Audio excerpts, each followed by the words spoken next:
Alors nous avons parlé et reparlé des collines arc-en-ciel de Chine et du Pérou. Arc-en-ciel de Chine, 7 couleurs au Pérou. Ouais, 7 couleurs arc-en-ciel, c'est à peu près pareil. Les collines arc-en-ciel. Et nous avons vu, en nous promenant un peu dans les parcs, que des couleurs, et il y en avait à d'autres endroits. Des couleurs, un peu partout. Pas aussi frappantes peut-être que celles-ci, qui sont fausses. Ça ressemblerait plutôt à ça. Mais c'est quand même impressionnant. C'est quand même, disons, bizarre.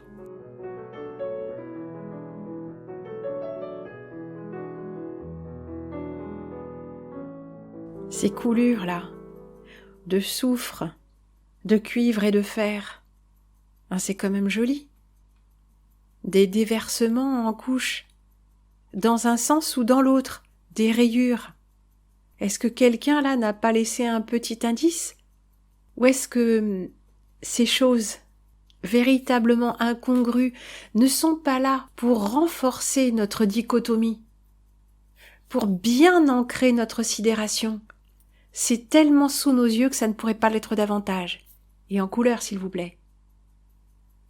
Mais justement, c'est cela qui renforce notre hypnose. Et nous payons pour aller visiter ces choses-là. Nous payons pour une petite dose d'hypnose en plus. Nous payons pour nous former dans les filières touristiques ou universitaires, à raconter encore et encore cette histoire qui n'est qu'un mensonge. C'est fort, non? Nous payons pour notre endoctrinement. Nous payons pour notre enfermement. Nous payons pour aller nous promener dans ces poubelles. Ça mérite bien un petit éclat de rire de temps en temps, n'est-ce pas? Oui, je sais, ces images, je vous les ai déjà montrées.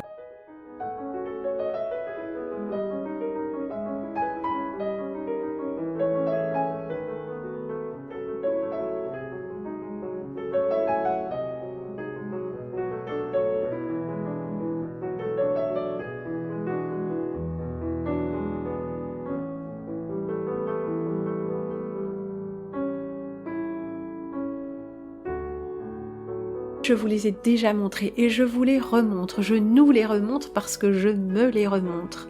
Je m'en délecte. Pourquoi? Mais parce que c'est beau, tout simplement. Je suis une amoureuse de la couleur et à travers la couleur, et notamment ces couleurs de terre et ces couleurs d'oxyde, j'éprouve une jouissance de la lumière. Oui, quelque chose sans doute qui n'est pas d'ici. C'est comme une petite compensation. La couleur, c'est la chose la plus belle qui soit sur cette terre.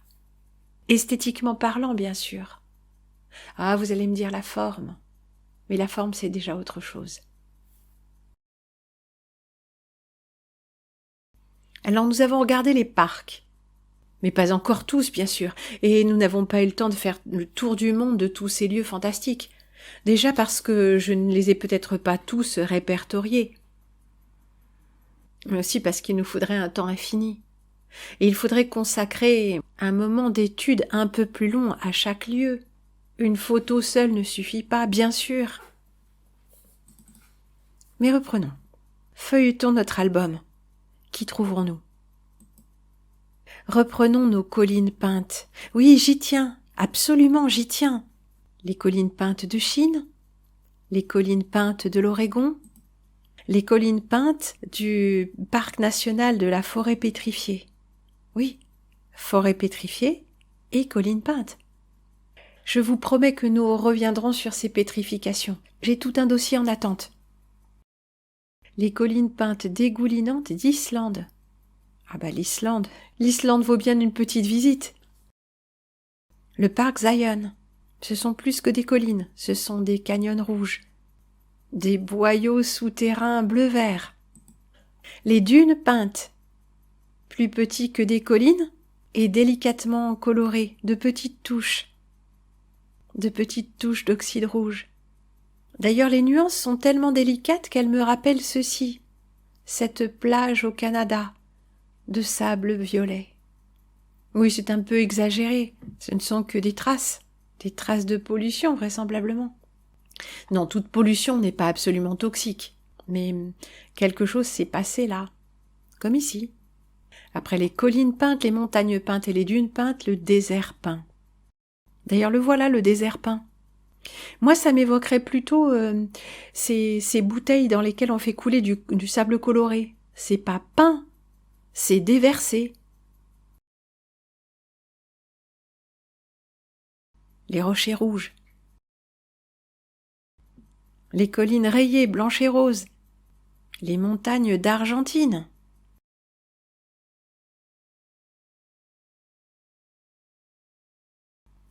Et leurs petites sœurs américaines, que vous verrez dans un autre numéro, bien plus en détail, je vous le promets. Dans notre collection de collines peintes, en très bonne place, figurent ces collines, montagnes, tas du Kazakhstan. Le Kazakhstan, terre de désert, territoire d'exploitation minière s'il en est.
Et à propos d'ex-territoire soviétique, de terres colorées et d'anciennes mines, regardez celle-ci.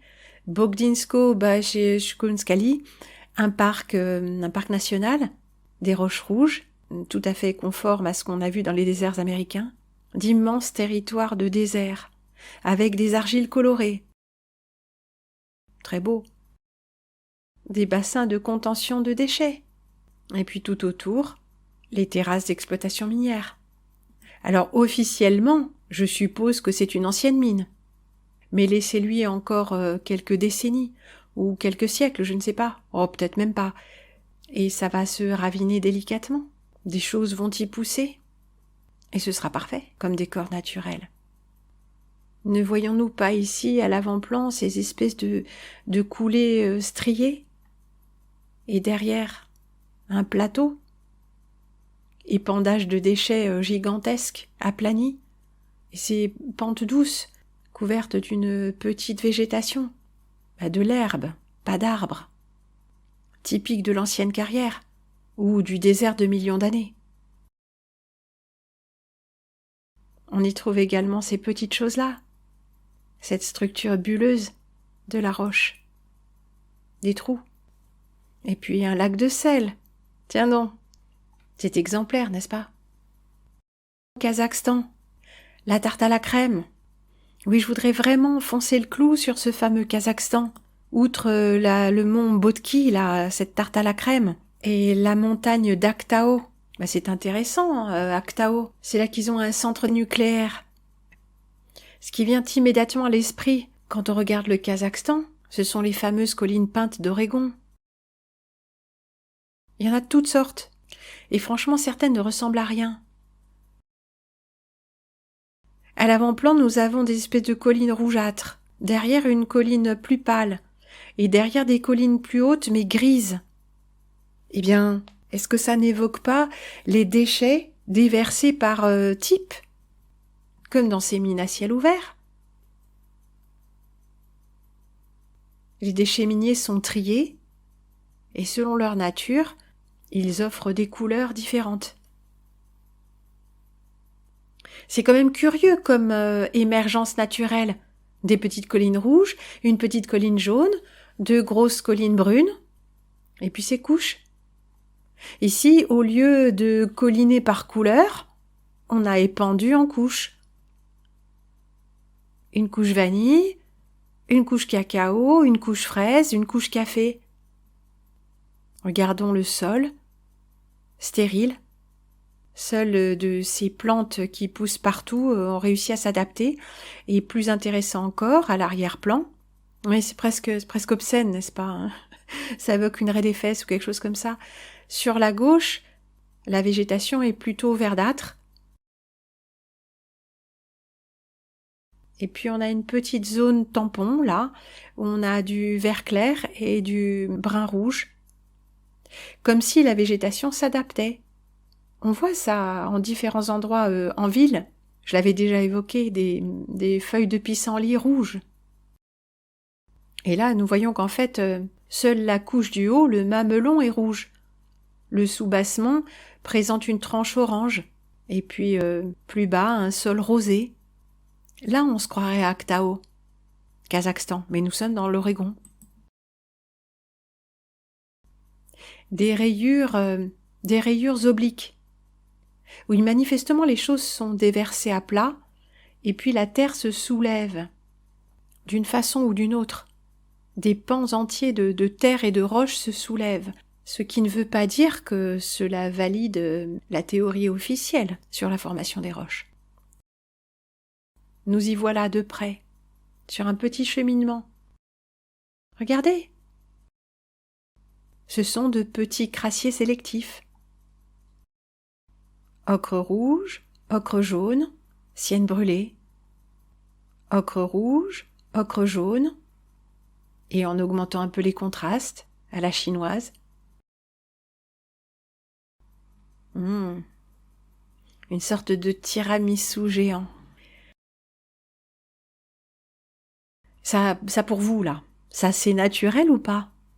Il y a 3 arbres pelés et une petite colline bien pyramidale. Faut vraiment avoir de la merde dans les yeux pour trouver ça naturel. Ou plutôt ne plus être capable de faire le lien entre ce qu'on sait et ce qu'on voit. Non, nous ne sommes plus dans l'Oregon. Nous sommes en Turquie. Parce qu'en fait, il y en a partout. Certaines sont plus connues que d'autres. Mais dès qu'on creuse, surtout en Asie mineure, on va en trouver en pagaille. Couleur rose, terracotta, bien lessivé. Là, on est de façon affirmée dans des tons tout en demi-teinte. Quelle beauté! Effet soleil couchant. Non, ce n'est pas l'Oregon, c'est toujours la Turquie. Colline peinte turque. Non, mais comment peut-on y croire? C'est arasé. Mais c'est très joli. Les tons de terre cuite, c'est très joli. En face, nous avons des choses comme ça. Ça, c'est Kandovan, avec ces petites grottes coulées, là, de quelques milliards d'années, ouais. Ah, ça, je ne sais pas, c'est un bloc, je crois. Regardez, on passe du gris au rose, comme c'est joli. Joli, vraiment? Regardez l'avant-plan. L'avant-plan nous dit de quoi sont faites ces montagnes. Je ne sais pas vous, mais moi j'y vois du béton. Alors puisque nous sommes en Turquie, restons-y, ou quasiment, nous n'aurons qu'à nous transporter de très peu, et nous voici en Iran. L'Iran, c'est pas très connu pour le tourisme. Mais on trouve des trucs comme ça. Non, là bien sûr les mecs se sont lâchés sur Photoshop.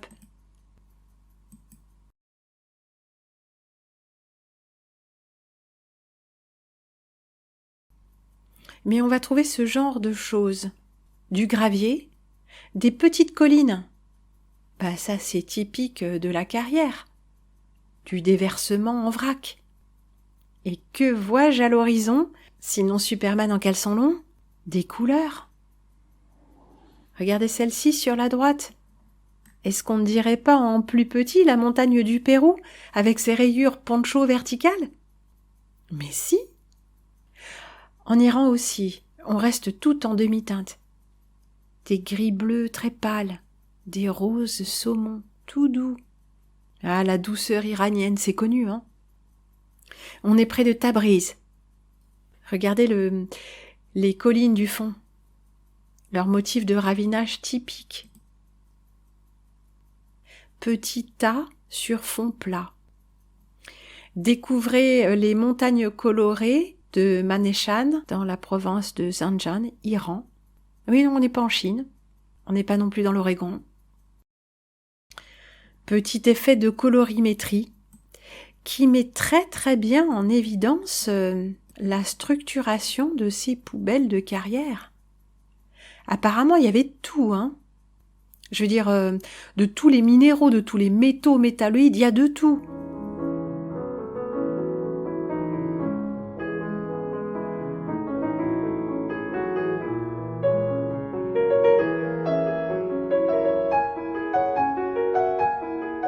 Notre photographe s'est vraiment lâché, hein.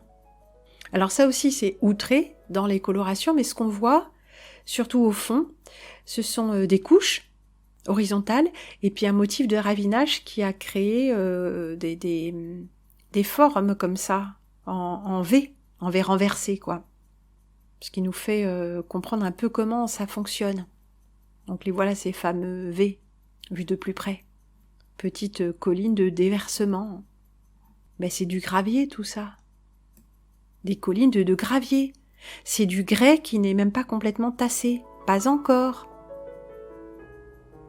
C'est du caillou. Du tamisage de carrière. Où rien ne pousse. Des tessons.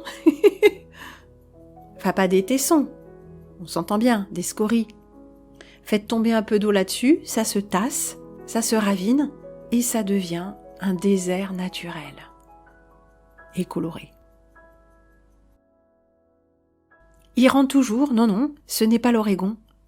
Mais vous voyez bien, c'est la même chose. Ce n'est pas l'Islande, ce n'est pas l'Irlande, c'est l'Iran. Eh ben pour les amateurs de grands espaces, ça vaut les États-Unis, hein, dans un style un peu différent culturellement. Bon, alors là, c'est exactement le même traitement de l'image que les collines chinoises, donc on n'a pas du bleu, du rouge et de l'orange. Non. Au passage, regardez le ciel. Aussi peu naturel.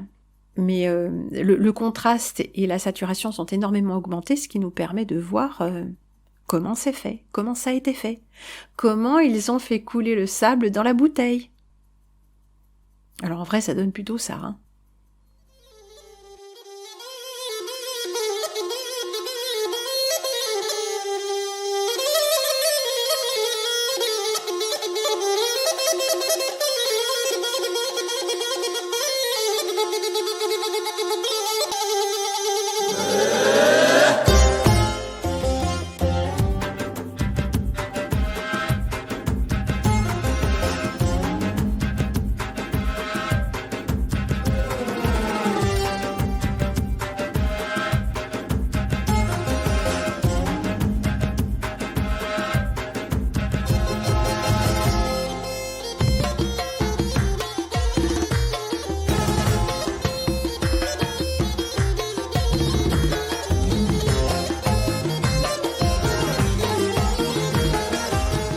Alors pour mémoire, la montagne Bakhti dans le Mangistau au Kazakhstan, qui est une merveille géologique, n'est-ce pas, hein, souvent comparée à un gâteau étagé, à cause de sa structure unique et de son apparence frappante.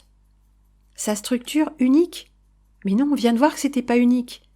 Alors là, on voit que les couches sont restées horizontales. Il n'y a pas eu d'élévation de terrain par en dessous, comme nous venons de voir, en plusieurs endroits. Mais non, sa structure n'est pas unique.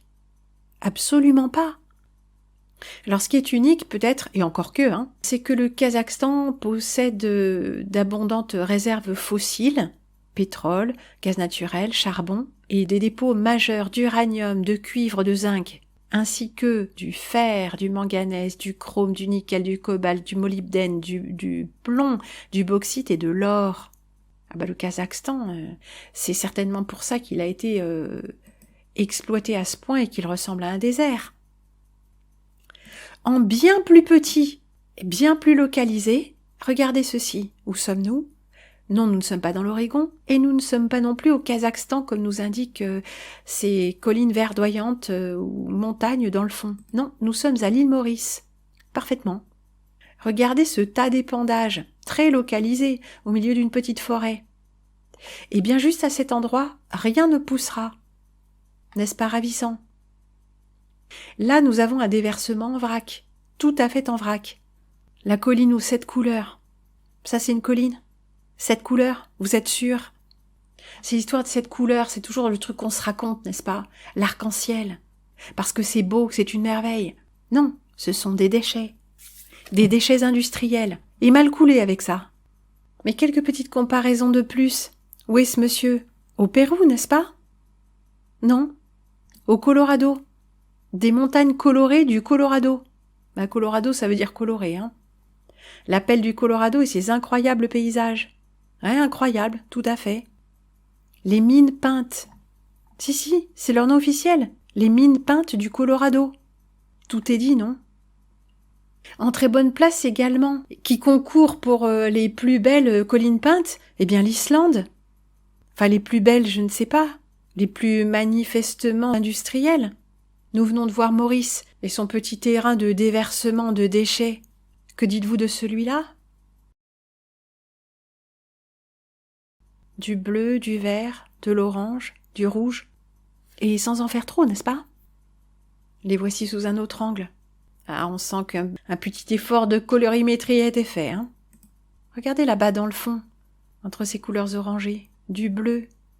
Mine de cuivre? Et ceci? Ce trou-là, est-ce un amphithéâtre? Un ancien amphithéâtre de mine qui s'est éboulé? L'eau en est si bleue, plutôt d'un bleu si turquoise au milieu de ces ocres jaunes. Ces couleurs enchanteresses doivent-elles tout aux déchets miniers qui les composent? En Islande, nous avons bien sûr ces orgues basaltiques dont nous reparlerons. Si, je vous le promets, nous en reparlerons. Cela non plus n'évoquerait-il pas la mine par hasard? Cette image que nous avons déjà vue, des résidus d'exploitation minière, soit des zones qui ont été excavées, soit purement et simplement des tas de déchets en ligne, gigantesques. Couleur d'oxyde et fumerolles, des terris dont le cœur serait en feu. Ben oui, l'Islande, terre volcanique, mine géante peut-être. Orgue basaltique, coulée, oxyde. Et s'il n'y avait rien de naturel là-dedans? Tout comme dans les couleurs de cette plage, du sable noir, du sable gris, et ces solidifications de matière brûlante. Ces pentes stériles et rouges, sous lesquelles couve le feu. De l'eau qui se teinte de vert, du plus bel effet. Et ces grottes-là, de pierre fondue. De la pierre vraiment? On dirait plutôt du verre, n'est-ce pas? Quelques matériaux vitrifiés. Eh bien, encore une fois, résidus de fonte, de hauts fourneaux, de je ne sais quoi. Scories fondues. Résidus fortement chargés en métaux, qui s'oxydent.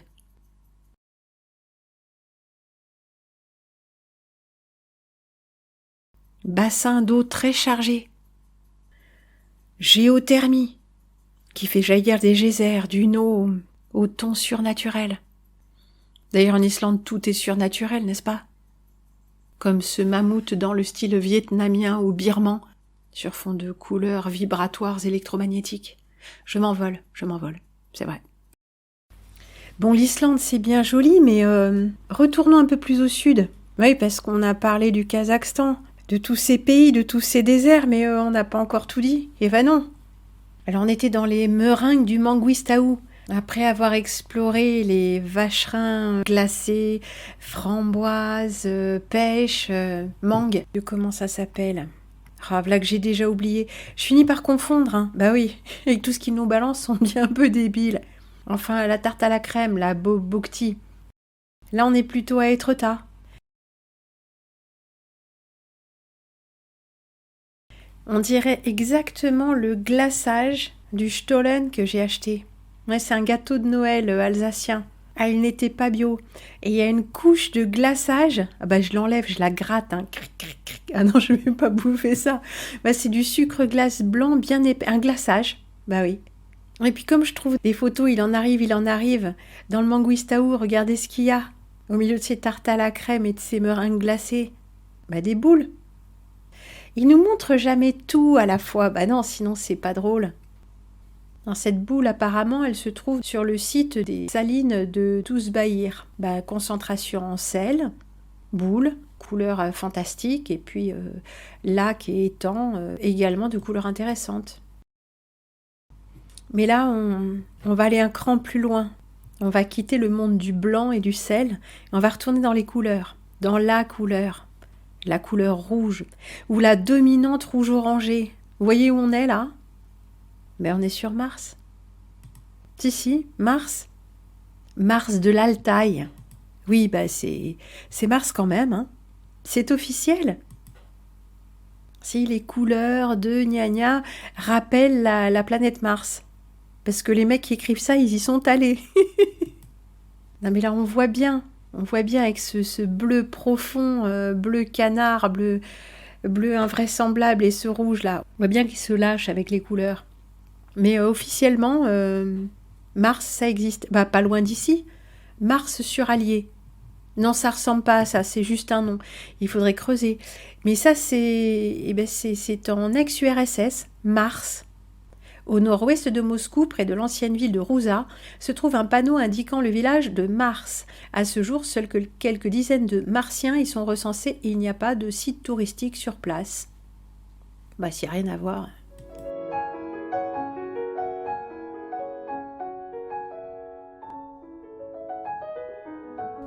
Voilà les paysages.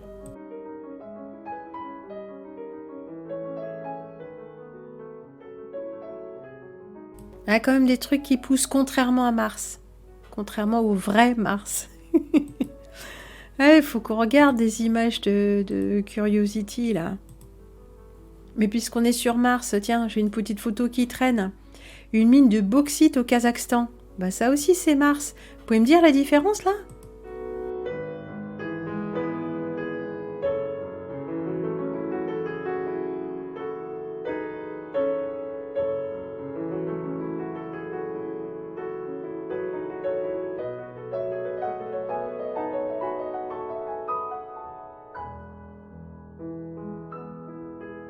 Bon, mais instruisons-nous un peu. Mars de l'Altaï.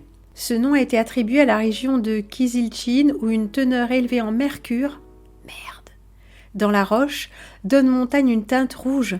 Donc vous saurez que mercure égale rouge. Ben oui, comment ça s'appelle déjà Ah là là là là là là, mais ça devient difficile pour tout le monde, je vous rassure.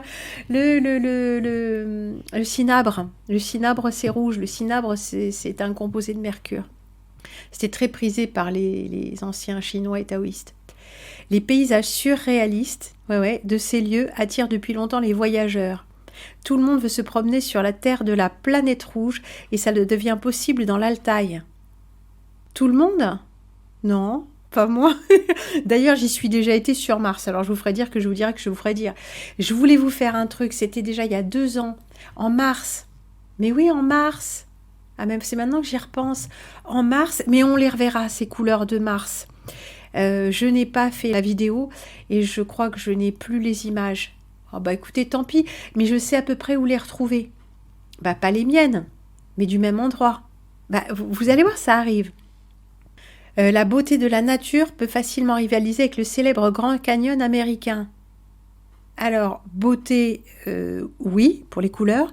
Nature, c'est pas prouvé, tout comme le canyon américain. Alors, regardez ça. Air panneau, des panoramiques. Alors, on peut panoramiser. Donc, je me suis amusée. Là, c'est le rover Curiosity. Allô, Houston. Ben non, maintenant c'est tout automatisé, donc il n'y a plus Houston, il n'y a plus personne qui parle, il n'y a plus tut. Bon voilà, ça nous ramène quand même un petit peu à tout ce qu'on a déjà vu. Les pentes granuleuses de gravier rouge, de déchets de mines de, qu'est-ce qu'on a dit, de bauxite, c'est ça? Ah bah oui, c'est beau, c'est un beau site, oui. Regardez toutes ces couleurs. Il y a du rouge, du brun, de l'ocre jaune presque orangé, des terres de sienne qui dégoulinent comme ça. On dirait vraiment du recyclage de carrière. Ben, un peu de ravinage, un peu d'érosion et poum, le tour est joué. C'est quand même ravissant, hein.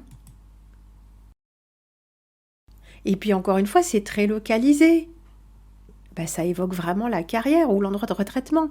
Et autour, c'est pas fou non plus. Mais nous voilà sur Mars. Là, vraiment. Non, vraiment, on est toujours dans l'Altaï, je veux dire. Évidemment, évidemment. Mais oui, mais moi, les couleurs d'ocre rouge et d'ocre jaune, ça me fait complètement rêver. Alors pourquoi ? Pourquoi je ne sais pas. Est-ce une nostalgie de la couleur qui est elle-même une nostalgie de la lumière ? Ça, j'en suis absolument persuadée. Hein. Et regardez, vu de loin. Impressionnant quand même. On voit que c'est un petit endroit où il y a des déversements de toutes les couleurs. Bref, on se fout de notre gueule, quoi. Le site de Kizilchin est surnommé Montagnes arc-en-ciel de l'Altaï. Ouais, il faut mettre de l'Altaï parce que des montagnes arc-en-ciel, vous avez compris qu'il y en a partout. Ben, partout où il y a des déserts, partout où il y a eu des mines. C'est pas fou comme théorie.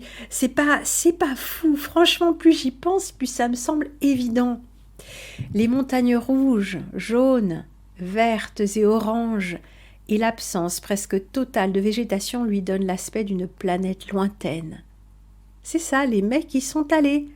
Non, pas à Mars de l'Altaï, jusque dans les planètes lointaines, comme ça ils peuvent comparer. Dans la vallée, l'on peut voir des couleurs complètement différentes. Oui, mais qu'est-ce que je vous disais ? C'est un site de stockage de déchets, de concentration de déchets miniers. Donc forcément, dans la vallée, c'est pas pareil. Mais poursuivons. Cela s'explique. Ah, j'aime bien, on va avoir des explications. Cela s'explique par la forte teneur en métaux de la roche. Mais rien n'explique pourquoi cette roche a une forte teneur en métaux. C'est ça qui m'intéresse moi en fait. La couleur lilas provient du manganèse, le rouge du fer, le jaune du chrome, il y a aussi de la pyrite, de la chalcédoine, du titane, de l'étain. Comme c'est passionnant. Et ces couleurs-là, manganèse, rouge de fer, jaune de chrome, ce sont des éléments qu'on utilise pour la production des pigments, notamment les pigments pour artistes. Mars. Non mais la vue d'ici, on dirait les collines de l'Oregon. Vraiment, c'est pas différent. Hein. Alors je vais enfoncer le clou quand même. Hein. Kazakhstan, ouverture du plus grand gisement de terres rares du pays, entre 1 et 20 millions de tonnes à exploiter. Regardez la couleur du gisement, s'il vous plaît. Avec cette baguère de 190 ou cette énorme excavatrice là. Ah bah voilà des collines et des montagnes en couleurs étagées. Ah non, c'est un graphique, pardon. Production annuelle d'uranium. Kazakhstan, le plus gros producteur d'uranium. Ceci explique peut-être cela, je ne sais pas. Parce que Almaty, la capitale, je ne sais pas, mais Astana, sans commentaire, mais Karaganda, c'est un site. Bah, pas un site minier officiellement. Un site remarquable, un site touristique de nature. Vous voyez ce que je veux dire ? Argent, cuivre, or, le Kazakhstan s'ouvre aux géants miniers internationaux. Voilà, là ils épandent. Des trucs bien dentales avec toutes les couleurs, et après ça devient un paysage magnifique. Avec de l'érosion, avec peut-être des mouvements, sinon tectoniques, du moins des mouvements qui viennent de par en dessous. Kazakhstan, nouveau permis minier accordé par Katco. Ça, il faudra qu'on s'y intéresse bien sûr aux différentes méthodes de production de minerais. Mine à ciel ouvert, mine souterraine, récupération in situ, lixiviation dynamique, lixiviation en tas, traitement en solution. Et ça, cette récupération in situ, il y a quelqu'un qui a dit que peut-être que les lignes de fracture, elles devaient tout à un type d'exploitation in situ, où on fait comme ça des trous, où on injecte des choses. Et alors, je n'ai pas très bien suivi la logique, je me suis renseignée, mais c'est pas flagrant. Mais c'est une piste intéressante. Regardez, pour extraire de l'uranium des gisements peu profonds, la technique de la mine à ciel ouvert est utilisée. L'exploitation d'une mine à ciel ouvert commence par la découverte des roches non minéralisées pour atteindre le minerai exploitable où la concentration d'uranium est la plus grande. Bon, explosifs, solutions pompables, etc. Et après, ramassé par pelle mécanique. ISR, In Situ Recovery, récupération in situ. Pour les gisements d'uranium dont l'environnement géologique s'y prête, on utilise une technique particulière qui permet de faire circuler par des puits injecteurs dans la couche minéralisée une solution acide ou alcaline, vous suivez là, qui dissout sélectivement l'uranium. Le jus uranifère obtenu est ensuite pompé dans des puits producteurs et acheminé jusqu'à l'usine pour y être traité. Ils récupèrent l'uranium en jus.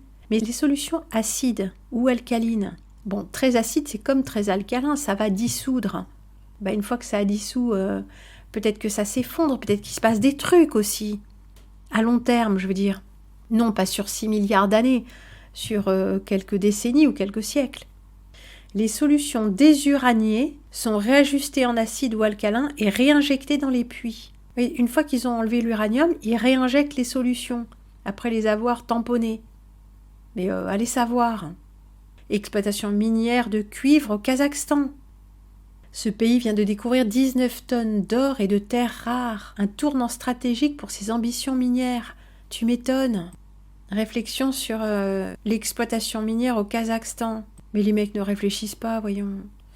Et du tourisme minier. Oui, l'une des plus grandes mines de charbon au Kazakhstan. Ça se visite. Alors ça, c'est une mine, on est bien d'accord. C'est pas un paysage de beauté naturelle stupéfiant. Gros plan sur des scories minières, des ouvrages d'art sous forme de pistes, enfin ouvrages d'art, beaucoup dire.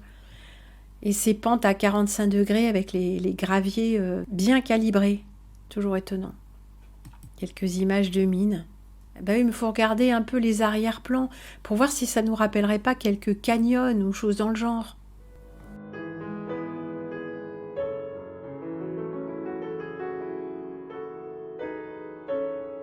Les petits tas, là, une fois que du temps aura passé, que de l'eau aura coulé, que des lichens se seront déposés, ça ressemblera à quoi? À ça, peut-être. À Karaganda.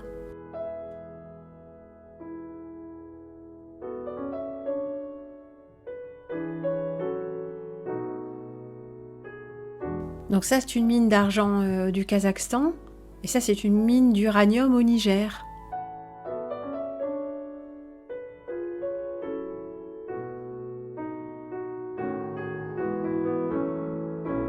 Puis bien sûr, dans les parages, après, on a des très beaux lacs magnifiques qui, je pense, doivent tout aux résidus liquides d'exploitation minière et à leur bassin de contention de déchets.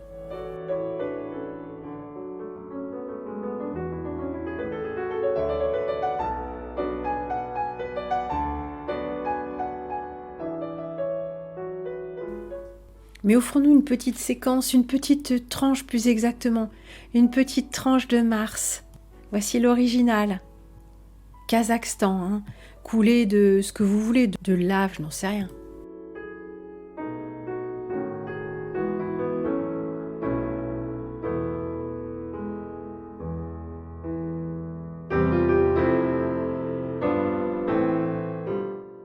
Légère modification de teinte et remplacement de couleur partielle. C'est une fonction toute simple, c'est même pas sur Photoshop. Bon, je vous l'accorde, cette image-là, elle est quand même impressionnante. Mais en fait, c'est comme ça qu'ils s'y prennent. Vous aviez bien vu mes vacances sur Jupiter? Non, vous avez pas vu ça? Mettez-vous à jour, les amis. Bon, voilà pour le Kazakhstan, voilà pour les mines et voilà pour Mars. Mais c'est que nous en avons encore des choses à voir. Plein de partout.